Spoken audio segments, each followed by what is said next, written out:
Okay, so let's talk about IP version 4, है ना।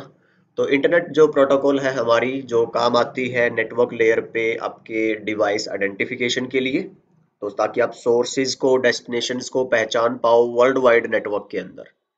Alright, तो आईपी एक कनेक्शन लेस सर्विस है या प्रोटोकॉल है, आप जान लीजिए, एंड अनरिलायबल है।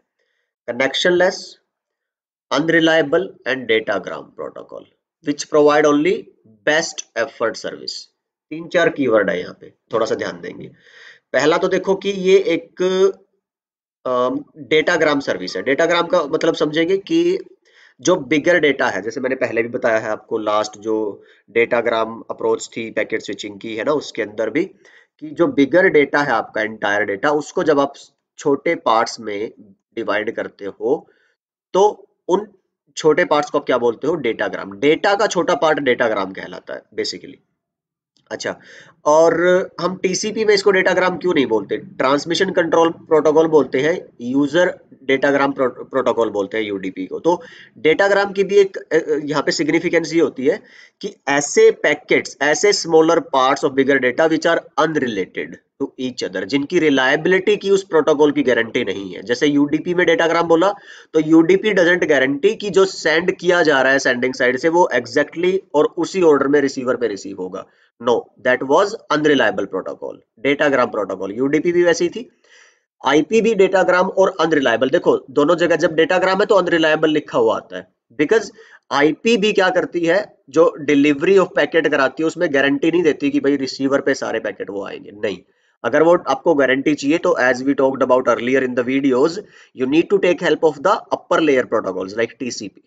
एज सच आईपी के अंदर कोई रिलायबिलिटी नहीं है, because it is a datagram oriented protocol. I hope ये आप बात समझ गए। सो बेस्ट एफर्ट सर्विस इसीलिए है कि अपनी तरफ से आईपी बेस्ट ट्राई करती है, सोर्स से डेस्टिनेशन की तरफ की सारा डेटा चला जाए, बट नो गारंटी। तो ये कनेक्शन और गारंटी अगेन अनरिलायबल क्यों है? Because there is no connection between sender and receiver before the actual data transfer take place. जैसा टीसीपी में होता था, थ्री वे हैंडशेक और वो सब, इसके अंदर ऐसा नहीं होता। तो ये बड़ी ही इंपॉर्टेंट, ये अकेली line like it clarifies most of the things about IP. Okay, best effort the reason it means, तो आप देख लीजिए वही बातें। So the next is, hence datagrams sent by same source to the same destination could arrive out of order or get corrupted or lost, so there is no guarantee. So that's why IP ensures no guarantee of successful transmission of data. अगर reliability चाहिए तो paired with TCP और upper higher layer protocols. And even यदि आप UDP use कर रहे हो, still you want reliability, then वो रिलायबिलिटी फीचर आपको एप्लीकेशन लेयर पे डालना पड़ेगा, जैसे हम पहले बात कर चुके हैं। तो आपकी जो एप्लीकेशन ही है उन्हीं के अंदर फिर data retransmission connection setup phase का मैकेनिज्म होना चाहिए, otherwise there will be no inbuilt reliability in IP as सच।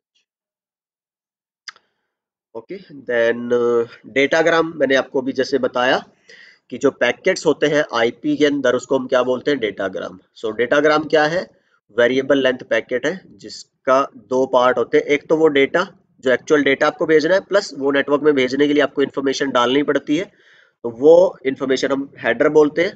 तो हेडर प्लस पेलोड, ये तो वही है कि नॉर्मली इसी को हम क्या बोलते हैं? पीडीयू बोलते हैं ना, हर एक लेयर पे। तो हमारे पीडीयू का नाम क्या है? पैकेट। और आईपी के केस में पैकेट को क्या बोलते हैं? डेटाग्राम्स। पैकेट बोल लो या डेटाग्राम्स बोल लो, जब भी मैं पैकेट बोलूंगा नेटवर्क लेयर पे तो आप उसको डेटाग्राम भी बोल सकते हो, right. Datagram just in the sense because they are unreliable, unrelated to each other. ये देखो, ये लिखा हुआ है नेक्स्ट लाइन में, each packet is unrelated to other packets. So अलग अलग पैकेट, अलग अलग रूट, ये मैं सारी बातें कर चुका हूँ ऑलरेडी। ये हम आगे बात करेंगे जब मैं आपको बताऊंगा। जो नेक्स्ट वीडियो हमारी रहेगी वो रहेगी आईपी की स्ट्रक्चर के ऊपर। आईपी का जो पैकेट हेडर है वो सब डिस्कस करेंगे हम, उसके जितने फील्ड्स हैं जैसे हमने टीसीपी और यूडीपी के किए थे। सो इन दैट वे, तो वहां से आप देखोगे कि मिनिमम मैक्सिमम साइज क्या हो सकता है इस हेडर का और इस पेलोड का। Okay, then after that we have IPv4 characteristics. Characteristics I guess अब इसमें कुछ ऐसा बताने वाला नहीं होगा, कनेक्शन लेस है भाई। तो कोई कनेक्शन नहीं बनता आपके डेटा के बीच में। एक्चुअल डेटा जब ट्रांसफर होता है उससे पहले किसके बीच में कनेक्शन नहीं बनता, सेंडर और रिसीवर के बीच में। तो डेटाग्राम सर्विस है, as I told you, sequence of smaller unrelated packets, packet switching use करती है। देखो आईपी की जो डिलीवरी है, पैकेट डिलीवरी, वो सर्किट स्विच बेस नहीं होती, पैकेट स्विच के बेस पे होती है। Unreliable we discussed, media independent होती है। मान लो आप ऐसा नहीं बोलेगी आईपी कि भाई जो मेरे राउटर के पास अगर आईपी का पैकेट आया तो कि भाई अगले राउटर से ये ना सिर्फ फाइबर से ही जुड़ा होना चाहिए, तभी फाइबर वाले लिंक पे ही आप आईपी का पैकेट भेज पाओगे। अगर ये कॉपर का हुआ तो आप नहीं भेज पाओगे, या वायरलेस हुआ तो नहीं भेज पाओगे। नहीं, इसको कोई फर्क नहीं पड़ता कि लेयर 1 पे क्या है, लेयर 2 पे क्या है।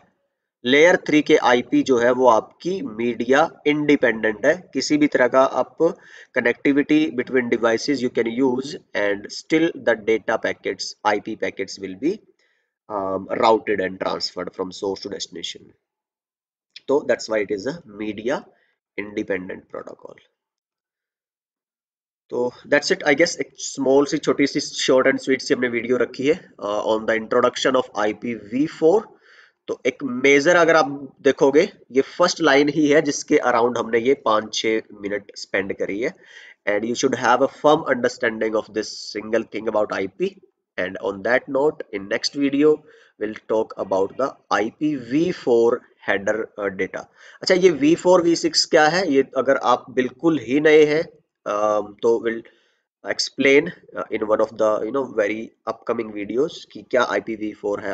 IP in general एक प्रोटोकॉल है, IP इंटरनेट प्रोटोकॉल है जो नेटवर्क में डिवाइसेस को आइडेंटिफाई करवाती है। ओके, तो IP वर्जन 4 क्या हो गया बेसिकली आपका, कि जो अर्लियर टाइम्स थे जब इंटरनेट शुरू हुआ हमारा, तो उस टाइम पे डिवाइसेस जो है वो कम थे नेटवर्क पे या इंटरनेट पे बोलो। तो जो 32 बिट का हमने एक ना इनिशियल जो आईपी था आइडेंटिफिकेशन के लिए वो बनाया हुआ था। लेकिन धीरे धीरे आप देखोगे इंटरनेट की एक्सपोनेंशियल ग्रोथ हुई कुछ सालों के अंदर, 10-20 सालों में। तो इसके अंदर सिर्फ 4.3 बिलियन समथिंग डिवाइसेस ही इंटरनेट पे आ सकते हैं या इंटरनेट को यूज कर सकते हैं। लेकिन आप देखो 2000 तक आते आते तो इससे कहीं ज्यादा डिवाइसेस इंटरनेट के यूजर्स थे या यूज करना चाह रहे थे। अब हमने बात करी है कि जब तक आईपी नहीं होगा तो कोई डिवाइस नेटवर्क या इंटरनेट एक्सेस नहीं कर सकता। तो हमें एक ऐसा आईपी चाहिए था जो जिसके अंदर इससे ज्यादा आपके एड्रेसेस होते। तो IPv4 was this older address, then the engineers came up with new version of IP which was IP Internet Protocol version 6 जो 128 बिट का है, जिसमें आपको इसमें कितने मिलते थे, 2 की पावर 32 इतने एड्रेसेस, इसमें आपको मिलते इतने ट्रिलियंस ऑफ एड्रेसेस। तो कोई शॉर्टेज आने वाले फोरसीन फ्यूचर तक हमें नहीं होने वाली है IPv6 एड्रेस। तो ये एक बेसिक सा मेजर सा डिफरेंस है, सो दैट आपको V4 V6 और ये सब, if you are like very new to this networking thing, otherwise I yes all most of you people know about what is IPv4, what is IPv6 basically, है ना। So next video is going to be about IPv4 packet header, and then हम IPv4 का packet header पढ़ के फिर हम addressing पढ़ेंगे कि आईपी की जो एड्रेसिंग होती है। अभी तक जो मैं ये 10.1 लिखता हूँ, 192.168.10.1 10.5 50. ये सब क्या है, कैसे लिखे जाते हैं, नेटवर्क क्या है, होस्ट क्या है। So will talk about that one. So I will see you guys in the next video. Bye and take.